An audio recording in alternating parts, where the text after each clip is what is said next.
2026년 4월 넷째 주 온라인 속회 예배 오신 모든 분들을 주님의 이름으로 환영하고 축복합니다.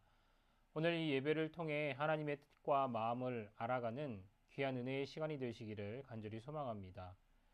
다 함께 찬송가 383장을 함께 찬송하시겠습니다.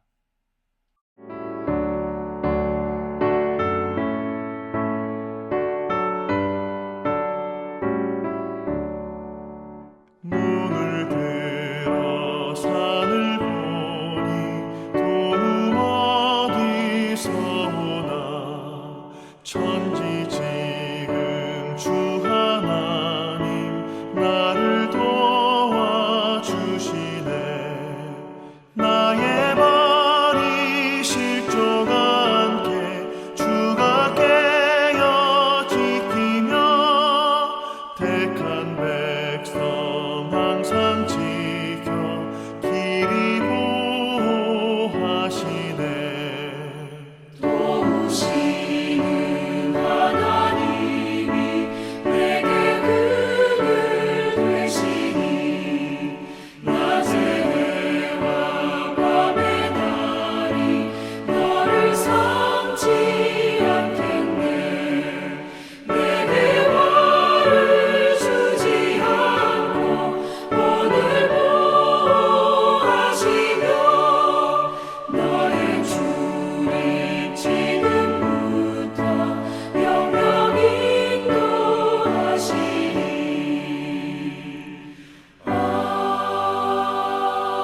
아멘. 오늘 우리가 함께 나눌 하나님의 말씀은 출애굽기 14장 10절에서 14절까지에 있는 말씀입니다. 제가 봉독해 드립니다. 바로가 가까이 올 때에 이스라엘 자손이 눈을 들어 본즉 애굽 사람들이 자기들 뒤에 이른지라. 이스라엘 자손이 심히 두려워하여 여호와께 부르짖고 그들이 또 모세에게 이르되 애굽에 매장지가 없어서 당신이 우리를 이끌어내어 이 광야에서 죽게 하느냐. 어찌하여 당신이 우리를 애굽에서 이끌어내어 우리에게 이같이 하느냐. 우리가 애굽에서 당신에게 이른 말이 이것이 아니냐. 이르기를 우리를 내버려 두라. 우리가 애굽 사람을 섬길 것이라 하지 아니하더냐. 애굽 사람을 섬기는 것이 광야에서 죽는 것보다 낫겠노라. 모세가 백성에게 이르되 너희는 두려워하지 말고 가만히 서서 여호와께서 오늘 너희를 위하여 행하시는 구원을 보라. 너희가 오늘 본 애굽 사람을 영원히 다시 보지 아니하리라. 여호와께서 너희를 위하여 싸우시리니 너희는 가만히 있을지니라. 아멘. 오늘 이 시간에는 홍해를 건너는 믿음이라는 제목을 가지고 함께 은혜를 나누도록 하겠습니다. 여러분, 우리의 인생이라는 여정은 때때로 우리가 한 번도 가보지 못한 낯선 길로 우리를 인도할 때가 있습니다. 그리고 때로는 그 길이 막다른 골목처럼 느껴질 때가 있는 것도 사실입니다. 오늘 우리가 함께 읽은 출애굽기 14장의 말씀이 바로 그렇습니다. 430년의 긴 노예 생활을 마치고 마침내 약속의 땅을 향해 출발한 이스라엘 백성들의 그 이야기를 기록하고 있는데, 안타깝게도 본문의 말씀은 그들의 희망과 기쁨이 얼마 가지 않아 최악의 절망의 상황으로 바뀌게 되는 것을 볼 수 있습니다.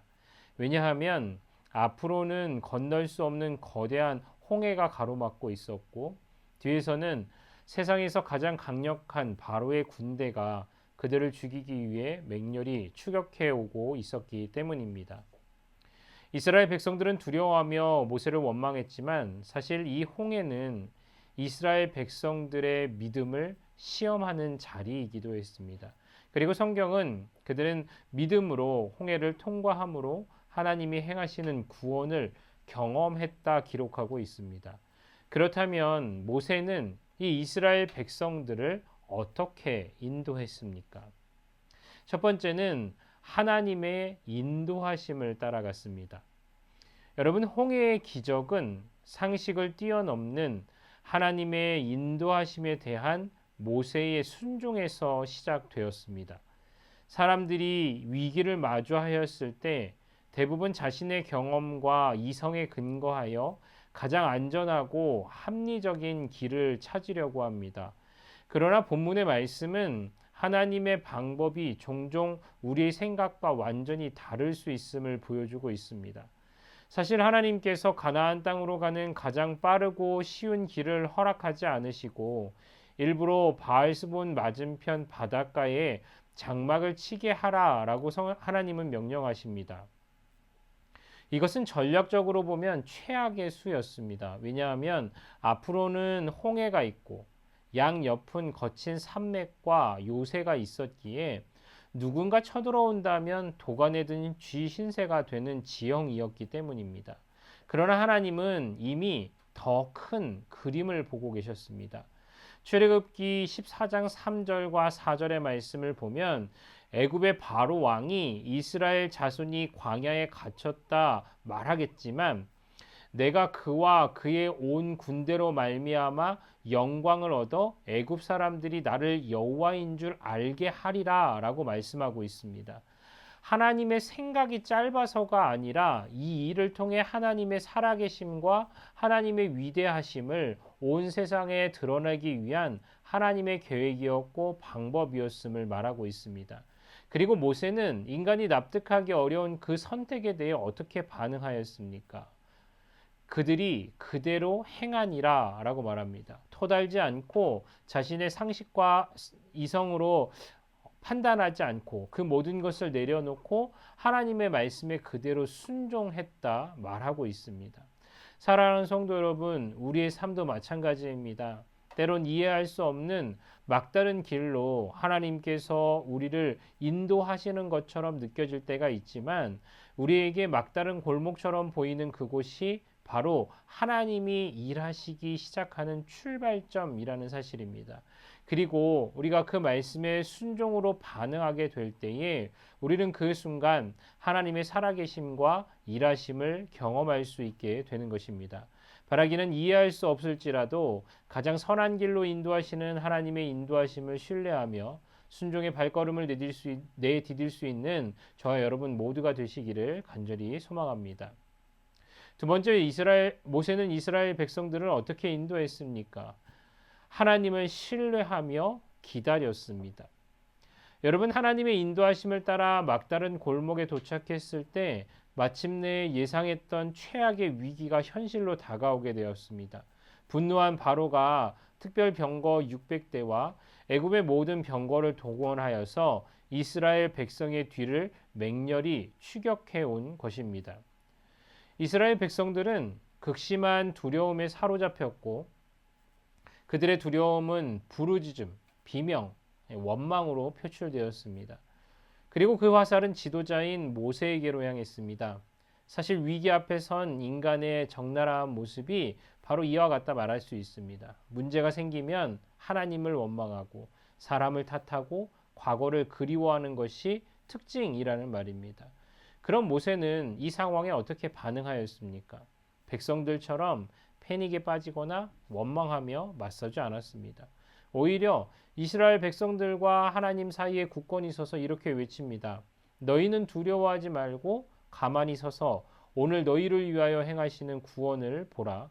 여호와께서 너희를 위하여 싸우시리니 너희는 가만히 있을지어다 라고 말합니다. 두려워하지 말고 가만히 서서 구원을 보라 말합니다. 이것은 정말 가만히 있는 것이 아니라 하나님이 하실 일을 기대하며 하나님을 신뢰하라, 바라보라 라고 말하고 있는 것입니다. 내 힘으로 무언가를 하려는 노력을 멈추고 하나님을 신뢰하며 때를 기다리라는 말입니다.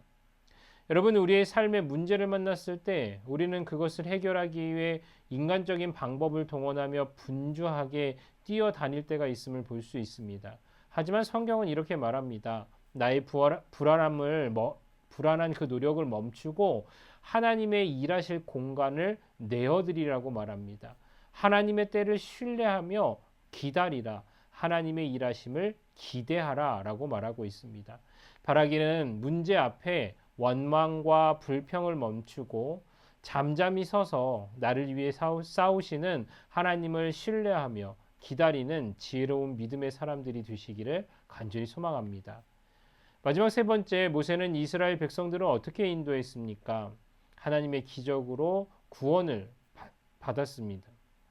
여러분, 하나님의 인도하심을 순종하고 그분을 신뢰하며 기다렸던 모세와 이스라엘 백성들은 마침내 상상을 초월하는 하나님의 구원을 경험하게 됩니다. 순종과 기다림 위에 부어지는 하나님의 기적을 경험하게 된 것입니다. 그리고 하나님께서는 이제 이스라엘 백성들의 기다림의 시간을 끝내고 앞으로 나아가라 명령하십니다. 홍해를 향해 나아가라는 것입니다. 그리고 하룻밤 사이에 수백만 명의 이스라엘 백성과 가축들이 건널 수 있는 길이 열리게 되었고, 이스라엘 백성들이 다 건너자 갈라진 바닷물이 합쳐져 이스라엘 백성들을 따르던 애국 군대가 한 사람도 남김없이 바다에 수장되는 완전한 승리를 얻게 되었습니다. 그렇다면 여러분, 오늘 저와 여러분의 삶을 가로막는 홍해와 같은 것은 무엇입니까? 여러분의 뒤를 맹렬히 추격하며 우리를 두렵게 만드는 것들이 무엇입니까? 또 그 상황에서 어떻게 반응하며 살아가고 계십니까? 비록 그것이 우리를 두렵게 만들고 막다른 골목처럼 보일지라도 주님을 붙잡고 주님의 말씀을 붙잡을 수 있는 믿음의 사람들이 되시기를 간절히 소망합니다. 그리고 그 길에서 승리를 허락하실 하나님을 바라보며 순종하는, 그래서 승리를 맛보시는 모든 분들이 되시기를 간절히 축원합니다. 이 시간 드려지는 질문을 통해 잠시 생각하며 묵상하기를 원합니다. 두 가지 질문을 드립니다. 첫 번째, 최근에 경험한 위기는 어떠한 것이 있습니까? 두 번째, 주님의 인도하심을 따라 결정한 일이 있다면 어떤 것이 있습니까? 이 두 가지 질문을 생각해 보시고 속회원들과 나누어 주시기를 부탁드립니다. 또한 서로의 기도 제목을 함께 나누어 주셔서 서로 중보할 수 있기를 부탁드립니다. 이어서 우리의 마음을 모아 함께 기도하겠습니다. 기도 제목 드립니다. 첫 번째, 하나님을 더 깊이 알아가고 인격적으로 예수님을 만나는 4월이 되게 하여 주옵소서. 두 번째, 거듭난 자로서 세상의 유혹을 이기고 세상의 빛과 소금의 역할을 감당하게 하옵소서.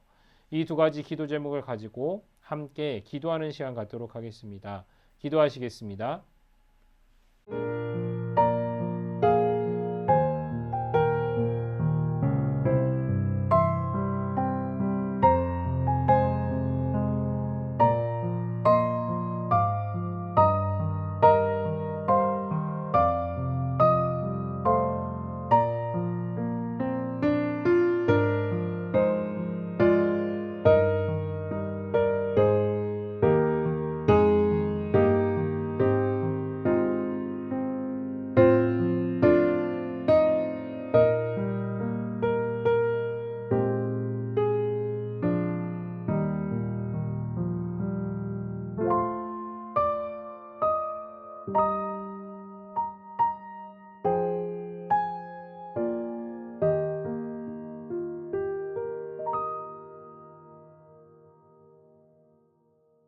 함께 기도해 주셔서 감사합니다. 이 한 주도 함께 나누신 말씀을 기억하여 삶 가운데 승리하는 삶을 살아가시는 모든 분들이 되시길 소망합니다. 제가 기도함으로 2026년 4월 넷째 주 온라인 속회 예배를 마치도록 하겠습니다. 사랑과 능력이 많으신 하나님 아버지, 오늘 말씀을 통해 그 이스라엘 백성들의 모습을 통해 우리의 모습을 돌아보게 하시니 감사합니다. 하나님, 우리도 삶의 막다른 골목 앞에서 두려워하며 원망하며 또 어찌할 바를 모를 때가 많이 있었음을 부인할 수가 없습니다. 주님, 우리에게 모세와 같은 믿음을 주시어 때로 이해할 수 없는 길로 인도하실지라도 그 주님의 선하심을 신뢰하며 순종의 발걸음을 내디딜 수 있는 우리 모두가 될 수 있도록 주님께서 인도하여 주시옵소서. 또한 두려움과 원망의 소리를 멈추게 하시고 가만히 서서 주님께서 우리를 위해 싸우시는 그 구원을 보게 하시고 결국에 우리 모두가 승리를 맛보며 나아갈 수 있는 믿음의 사람들이 될 수 있도록 주님께서 인도하여 주시옵소서. 다른 무엇보다 하나님 붙잡을 수 있는 믿음 허락하여 주시고 하나님의 말씀대로 나아갈 수 있는 순종의 모습을 허락하여 주시어 우리 모두가 주님과 동행하며 승리를 경험하며 나아갈 수 있도록 인도하여 주시옵소서. 이 시간 주님 앞에 예물 드린 손길들이 있습니다. 주님 기뻐 받으시는 예물 되게 하시고 예물이 쓰여지는 곳곳에서 주님의 영광 나타날 수 있도록 인도하여 주옵소서. 오늘의 말씀을 기억하며 주님 의지하며 한 주의 삶을 살아갈 수 있도록 인도하여 주시길 간절히 소망하며 모든 말씀 예수 그리스도의 이름으로 간절히 기도드립니다. 아멘.